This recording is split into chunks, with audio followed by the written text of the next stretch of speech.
Actually, the most asked question I was after the first movie was in confusion, which was, who's Joe?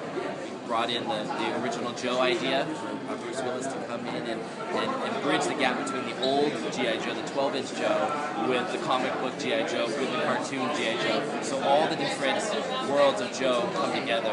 Now, that's because they didn't grow up with the comic book or the cartoon. I didn't grow up with either. Yeah. I grew up with the action figure. Mm-hmm. So we felt like there are these legions of fans that know Joe is Joe. Yeah. So we needed to pick a Joe. And it had a deeper, less fantastical meaning to it, about heroism, about leadership, about men overseas. And it was just like, it had a sense of like, that's what the movie needs. You need that gravitas to be a part of the G.I. Joe world, because if you add that to it, suddenly you get the best of all worlds. His relationship with the original Joe, Bruce Willis,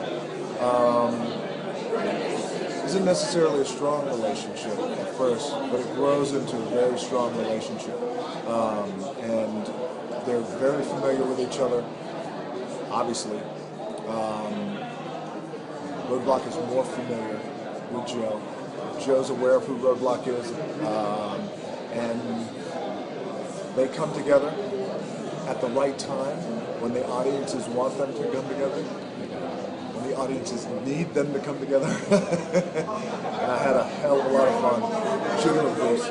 I think it's such a fun idea that he's the original Joe. Yeah. I mean, The Rock has a line in the movie where he says, there's a man that the reason we're all called Joes.